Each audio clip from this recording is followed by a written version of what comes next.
नमस्ते। ओवरव्यू में आपका स्वागत है। 3 विषय। प्रियंका क्या होंगी सीक्रेट वेपन ऑफ कांग्रेस। दूसरा, राज्यपाल साहब को कब मिलेगा चुनाव प्रचार का अधिकार।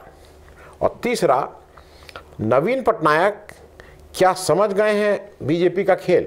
इन तीनों विषयों पर बात करने से पहले आपसे आग्रह, चैनल को सब्सक्राइब करें और अगर हो सके तो चैनल की मेंबरशिप भी ले लें।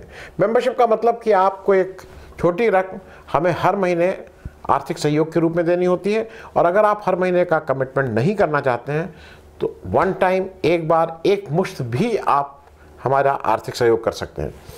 हमें चैनल चलाने के लिए आपके इस आर्थिक सहयोग की आवश्यकता है।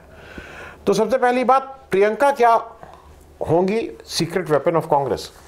ये मैं इसलिए कह रहा हूं कि प्रियंका गांधी एक तरह से अपनी सेकेंड इनिंग खेलने आई हैं। उनकी जो पहली फर्स्ट इनिंग थी यूपी में, अगर आपको याद हो, लड़की हूँ लड़ सकती हूँ इस नारे के साथ आई थी, और ये कहना गलत नहीं होगा कि चारों खाने चित्तगिरी थी। वोट परसेंटेज 2% के आसपास आ गया, कुछ अजीब स्थिति हुई थी। मेहनत खूब की थी, अच्छे नारे लेके आई थी, अच्छी बात लेके आई थी, लेकिन मामला बना नहीं। मैं इसके आगे बढ़ूं इससे पहले मैं एक दो चीज़ें आपको इसलिए याद दिला दूं कि अगर आप क्रिकेट के, आजकल ज़्यादातर लोग खेलों में क्रिकेट की ज़्यादा जानकारी रखते हैं, ये 2 लोगों की याद दिलाऊंगा।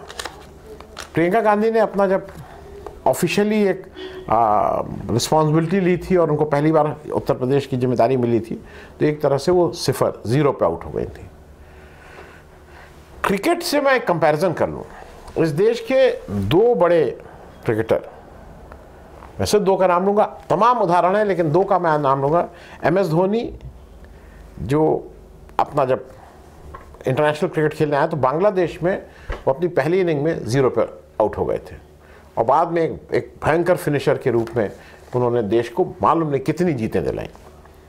दूसरे, सचिन तेंदुलकर जब अपना वनडे का डेब्यू कर रहे थे पाकिस्तान में, तो वो अपने पहले मैच में 0 बना के आउट हो गए थे, और उनको फिर पूरी सीरीज़ के लिए ड्रॉप कर दिया गया था। और इनके साथ तो कुछ अजीब सी बात ये हुई कि जब वो दूसरी बार उनको फिर मौका मिला वनडे खेलने का, तो वो मतलब जो पहले मैच में डक, दूसरे मैच में न्यूजीलैंड के अगेंस्ट फिर वो 0 पे आउट हो गए थे। और फिर सचिन तेंदुलकर ने जो इतिहास रचा है क्रिकेट में, वो शायद अब किसी को भी उसके पार जाना थोड़ा मुश्किल होगा। मैं ये बात इसलिए कह रहा हूँ कि प्रियंका गांधी का जब यूपी पॉलिटिक्स में आई थी तो बहुत ख़राब, लेकिन उसके बाद प्रियंका गांधी को अगर आप देखिए तो हिमाचल प्रदेश में उन्होंने डिलीवर किया।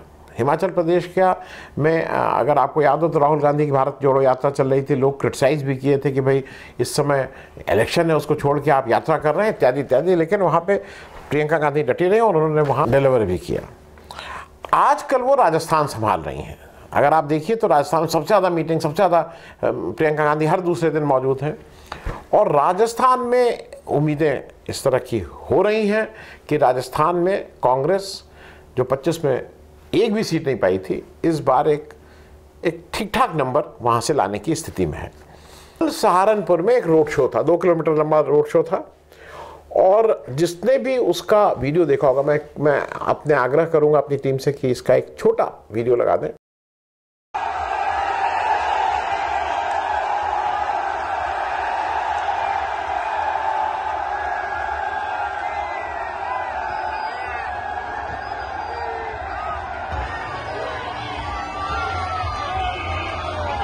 अभूतपूर्व भीड़ है। ये भीड़ इकट्ठा करके भी नहीं लाई जा सकती है। विपक्ष में है, कुछ है नहीं, सरकार में नहीं है, उसके बाद जिस तरह का जन सैलाब था वो अभूतपूर्व था। मैं सहारनपुर की एक बात आपको बता दूं कि वहाँ कौन और कौन लड़ रहा है, क्या क्या है। वहाँ पे बीएसपी के सिटिंग एमपी जो थे, जो पिछला 2019 का इलेक्शन जीते थे, हाजी फजलुर रहमान साहब, उनको बीएसपी ने उनका टिकट काट दिया है, ही हैज़ बीन ड्रॉप्ड, और उनकी जगह माजिद अली लड़ रहे हैं। बीजेपी के राघव लखनपाल जो हैं, राघव लखनपाल शर्मा जी हैं, वो बीजेपी के कैंडिडेट हैं और कांग्रेस के इमरान मसूद हैं। इमरान मसूद पुरानी पॉलिटिकल फैमिली से आते हैं और तेज तर्रार हैं, उनकी संगठनात्मक क्षमता है, अच्छी इमेज है। ये मैं इसलिए बात कर रहा हूँ कि रोड शो करीब 2 किलोमीटर लंबा था और मतलब ताता ही नहीं ख़त्म हो रहा था। पिछले इलेक्शन का मैं इसलिए बता दूं कि क्या स्थिति थी। बीएसपी के हाजी फजलुर रहमान साहब 5,14,000 वोट, राघव रखनपाल 4,91,000 वोट, बहुत नैरो वो था, मतलब 23,000 वोट का कोई मतलब नहीं होता। 23,000 वोट से हारे थे बीजेपी के राघव जी। और इमरान मसूद साहब जो कांग्रेस के कैंडिडेट थे 2,07,000 वोट पाए थे।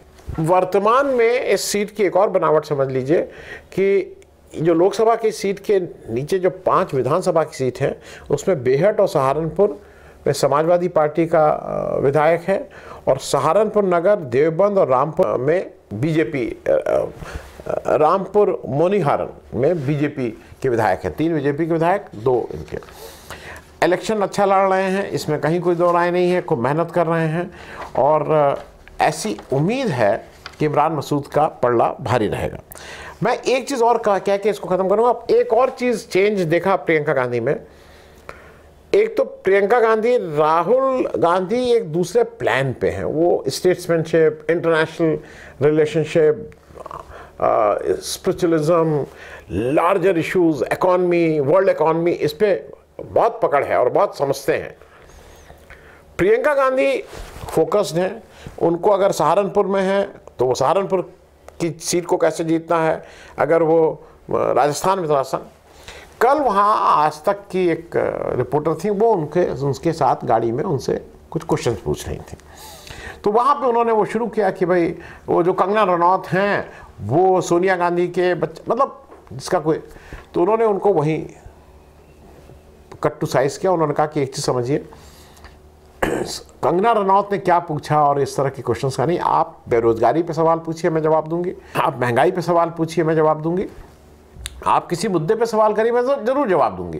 फिर वो कह रहे नहीं, मोदी जी कल कह रहे थे कि वो रुद्राक्ष की माला पहनती थी। उन्होंने कहा ये सब बातें वो क्या पहनती थी क्या नहीं, आप मुद्दे पे जवाब दीजिए, मैं उस पर करूँगा। क्योंकि आप, और ये बिल्कुल क्लियर है कि जो बीजेपी की टैक्टिक्स है कि मेन मुद्दे पे कोई बात ना करे, उससे इधर उधर उसको भटकाओ।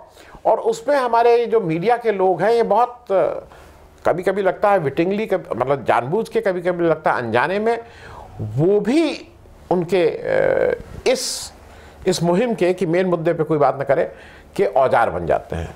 तो प्रियंका गांधी फोकस्ड हैं, वो इसके बाहर बात नहीं कर रहे हैं। वो कह रहे हैं मुद्दे पे बात करो, और मुद्दे पे बात अगर कोई करेगा तो बीजेपी के पास किसी भी प्रश्न का कोई उत्तर नहीं है। अब दूसरी बात कर ले, राज्यपाल साहब को कब मिलेगा चुनाव प्रचार का अधिकार।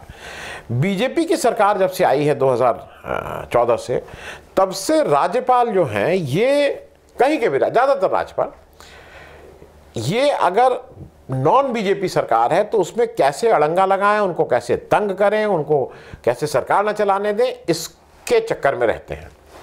और हाल के दिनों में एक सिलसिला बन गया है कि अगर फाइनेंशियल कुछ रिलीज कराना है, अगर फाइलें रिलीज करानी है, तो स्टेट गवर्नमेंट्स को सुप्रीम कोर्ट जाना पड़ रहा और सुप्रीम कोर्ट इंटरवीन कर रहा है, और तब वो कहीं फाइलें क्लियर हो रही हैं।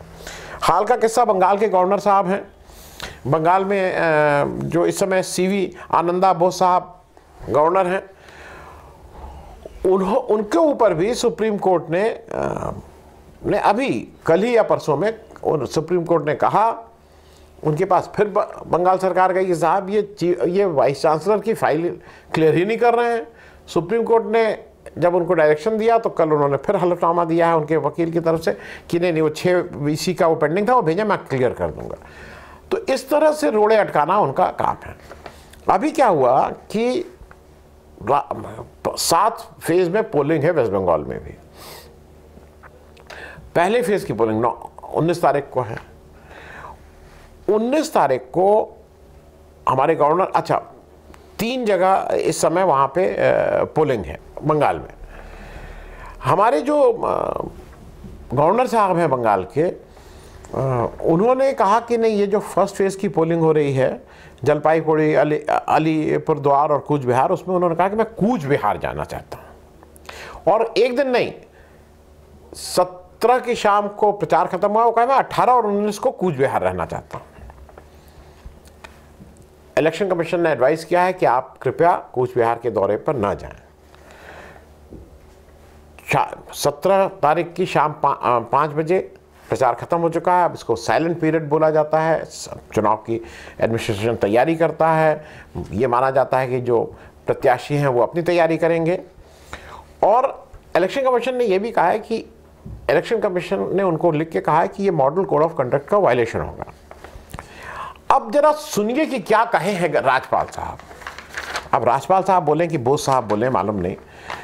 बोस साहब का कहना है कि मैं पर्सनली विजिट करना चाहता हूं ड्यूरिंग इलेक्शन। वो स्पेसिफिक हैं, वो लिखें कि मैं स्वयं स्थिति का जायजा लेना चाहता हूं और सिक्योरिटी अरेंजमेंट को सुपरवाइज करना चाहता हूं। क्या इलेक्शन में सिक्योरिटी अरेंजमेंट का सुपरविजन का काम राज्यपाल का है? मतलब आप क्या करना चाहते हैं? और ये बात मैं सिर्फ इसलिए कह रहा हूं कि इस तरह की कार्रवाई करके आप केवल वहां बीजेपी की सरकार, बीजेपी के कैंडिडेट का फायदा कराना चाहते हैं। इस क्षेत्र में जहां पे जाना चाह रहे थे वहां पे टेंशन ऐसे ही रहता है। 2021 के विधानसभा इलेक्शन में सीआईएसएफ की गोली से 4 युवकों की यहां मृत्यु हो चुकी है। अब ये वहां जाके आग में घी डालने का काम क्यों करना चाहते हैं मुझे नहीं मालूम। क्योंकि ये चीज फिर समझिए, जो फर्स्ट फेज का इलेक्शन है वो नॉर्थ बंगाल में है, जलपाईगुड़ी, अलीपुरद्वार और कूच बिहार में। और नॉर्थ बंगाल की 8 सीटों में से 7 सीट बीजेपी जीती हुई है, तो बीजेपी का स्ट्रांग होल्ड है। तो जाना इसलिए चाहते हैं अपेरेंटली कि भाई जरा बीजेपी को कहीं कोई दिक्कत ना हो। इलेक्शन कमीशन ने साफ साफ फिर इनसे कहा कि साहब आप जाना जो चाह रहे हैं तो 19 को तो कोई लोकल इवेंट हो नहीं पाएगा। और कारण उन्होंने बताया, उन्होंने कहा कि भाई जो हमारा इलेक्शन कमीशन का कहना है गवर्नर साहब को, हमारा एडमिनिस्ट्रेशन ऑफ पुलिस फोर्स केवल और केवल इलेक्शन में लगी है और 19 को वोट कैसे पड़े इसमें उसका पूरा ध्यान है। अब उसको आप इससे ध्यान हटा के वो डाइवर्ट करना चाहते हैं कि आपका प्रोटोकॉल, आपके सिक्योरिटी अरेंजमेंट करने लगे, उसमें कोई कमी हो तो आप खट से लिख के भेजेंगे, देखिए स्टेट गवर्नमेंट मुझे ये नहीं कर रही है।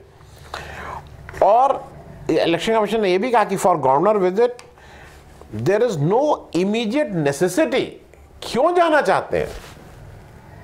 मैं तो लाट साहब हूं, क्या जवाब दूंगा, क्योंकि पूछा जाएगा कितने वोट कितने कम। और इस तरह के इंसिडेंट पहले भी हो चुके हैं, मैं पहले भी कह चुका हूं, मैं फिर कहता हूं इसलिए कि लोगों को याद रहे। कल्याण सिंह साहब राजस्थान के गवर्नर थे, पिछले 2019 के इलेक्शन के दौरान अपने घर आए, उनका लड़का इलेक्शन लड़ रहा था, वो ऑन कैमरा प्रचार करते हुए पकड़े गए। इलेक्शन कमीशन ने इसके बारे में, क्योंकि ये गवर्नर साहब लोग प्रेसिडेंट अपॉइंटी होते हैं, तो इलेक्शन कमिश्नर उनका डायरेक्ट कुछ नहीं कर सकता है। उनको भेजा इलेक्शन कमिश्नर ने राष्ट्रपति साहब के पास कि भाई ये इनका इलेक्शन कोड का इन्होंने वायलेशन किया है, ये एज गवर्नर प्रचार कर रहे थे बीजेपी का, इन पर कार्रवाई होनी चाहिए। प्रेसिडेंट साहब उसको दबा के बैठ गए। वो भी साहब प्रेसिडेंट थे, दबा के बैठ गए। अब तो कल्याण सिंह जी भी नहीं रहे और वो क्या हुआ क्या नहीं। तो मुझे ऐसा लगता है कि गवर्नर का इस तरह का जो मिसयूज़ है उसको या तो आप किसी तरह से मतलब लीगलाइज कर दीजिए, नहीं तो इलेक्शन को लोकतंत्र के लिए इंपॉर्टेंट है कि वो फ्री एंड फेयर रहे। तीसरी बात, नवीन पटनायक क्या समझ गए हैं कि बीजेपी का खेल? ये बात मैं इसलिए कह रहा हूं कि इस बार फिर खबर आई है कि नवीन पटनायक साहब 2 जगह से चुनाव लड़ रहे हैं। मैं उस पर आऊँ उससे पहले मैं जरा आप उसकी ग्राउंड रियलिटी समझ लीजिए। उड़ीसा में विधानसभा और लोकसभा चुनाव दोनों साथ साथ हो रहे हैं। पिछला जो चुनाव विधानसभा, अभी मैं पहले विधानसभा की बात कर लूँ फिर लोकसभा की बात करेंगे। विधानसभा में पिछली बार बीजू जनता दल को 112 सीट मिली थी, बीजेपी को 23 सीट मिली थी। ये मैं बात कर रहा हूं 2019 इलेक्शन की, कांग्रेस को 9 सीट मिली थी।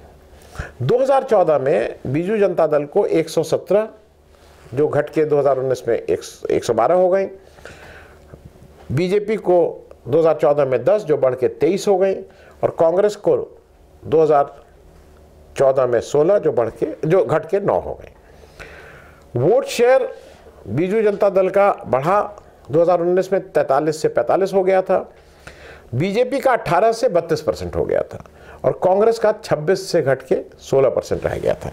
ये बात मैं आपको इसलिए बता रहा हूं कि पिछला इलेक्शन टर्निंग पॉइंट रहा था, जहां पे बीजेपी ने बहुत अच्छा प्रदर्शन किया था। वहां पे वो 8 लोकसभा की सीट जीत के गए थे। जो हमारे नवीन पटनायक साहब हैं, ये गंजाम जिले के हिंजली से इलेक्शन लगातार लड़ते हैं, 2000 से लड़ रहे हैं। और मैं ज़रा वोट परसेंटेज भी उनका बता दूं, 2000 में जब ये पहली बार लड़े तब 65% वोट पाए थे, पूरे उसमें जीते ही थे। 2004 में 73%, 2009 में 73%, 2014 में 73%, और 2019 में पिछली बार 66% वोट परसेंटेज इनका गिरा था। बीजेडी के जो इस बार इन्होंने फिर डिसाइड किया है कि मैं इस बार, पिछली बार ये 2 सीटों से दो जगह से लड़े थे, इस बार फिर से ये 2 जगह से लड़ रहे हैं। पिछली बार ये बीजेपुर जो से लड़े थे, इस बार ये कांताबंजी जो बलांगीर डिस्ट्रिक्ट में, वहाँ से लड़ रहे हैं। बीजेपी का सर कह रहा है कि बीजेडी साउथ उड़ीसा और जो उसकी कोस्टल है उसमें तो बहुत स्ट्रांग है, लेकिन वेस्टर्न में वीक रहती है, और इसीलिए वो वेस्टर्न उससे चुनाव लड़ रहे हैं, जिससे वो वेस्टर्न क्षेत्रों में भी थोड़ा बीजेडी का अच्छा परफॉर्मेंस कर पाएँ। पिछली बार जो वेस्टर्न उड़ीसा में कुल 5 लोकसभा की सीट हैं, 35 विधानसभा की सीट हैं, 5 लोकसभा की सीट बीजेपी जीती थी। ऐसा जो मेरी समझ है कि जो मूल कारण है जिसकी वजह से नवीन पटनायक साहब वहाँ गए हैं जहाँ जो बीजेपी का स्ट्रॉन्ग होल्ड है, उनको समझ में आ गया। बीजेपी के साथ उन्होंने काफ़ी गलबाइयाँ की, काफ़ी उम्मीद थी, करीब करीब हो गया था कि अब तो हो गया, अब दोनों लोगों का गठबंधन, अब इलेक्शन साथ लड़ेंगे। लेकिन अब उनको समझ में आ गया है कि अगर वो बीजेपी के साथ इलेक्शन लड़ने की बात यहाँ तक पहुँचा दिए थे, तो जनरल पब्लिक को लग रहा है कि अगर आप तो बीजेपी के साथ दिखाई दे रहे हैं, तो अगर मुझे वोट देना ही है तो मैं बीजेपी को डायरेक्ट दे दूं। जो उत्तर प्रदेश में यह हुआ, मायावती जी अपनी ढुलमुल नीति के कारण हरदम ये लगता रहा कि बीजेपी के साथ, तो जो दलित वोट का एक बड़ा हिस्सा था वो बीजेपी में डायरेक्ट चला गया, मायावती जी के साथ नहीं रहा। तो शायद नवीन पटनायक जी को अब ये डर लग रहा है कि अगर वो जो उनकी इमेज बन गई है कि वो बीजेपी के साथ ही वाले हैं, तो उनके अपने बेस वोट ना खिसक के बीजेपी में चले जाएं। तो शायद इसी को चैलेंज करने के लिए वो दूसरी कंस्टिट्यूंसी में जा रहे हैं। और हालांकि जिस कंस्टिट्यूंसी में वो जा रहे हैं वो वहाँ पे बीजेपी का नहीं है, वहाँ पे कांग्रेस के विधायक हैं, और पिछला इलेक्शन वहाँ पे बीजेपी सेकंड थी, 128 वोट से हार गई थी। बीजेडी का कैंडिडेट वहाँ तीसरे नंबर पे था, लेकिन फिर भी गए हैं। पिछली बार भी 2 जगह से लड़े थे, लेकिन जो दूसरी जगह से थे वो उसको इन्होंने रिजाइन कर दिया था। इस बार देखना यह है कि वो बीजेपी का जो विजय रथ जिसको वो लोग बोलते हैं, उसको कहां तक रोकने में कामयाब होते हैं। और देखने वाली बात उड़ीसा में ये भी होगी कि कांग्रेस अपनी टैली जो 1 सीट की थी उसको कुछ बढ़ा पाती है कि नहीं। थैंक यू सो मच, धन्यवाद।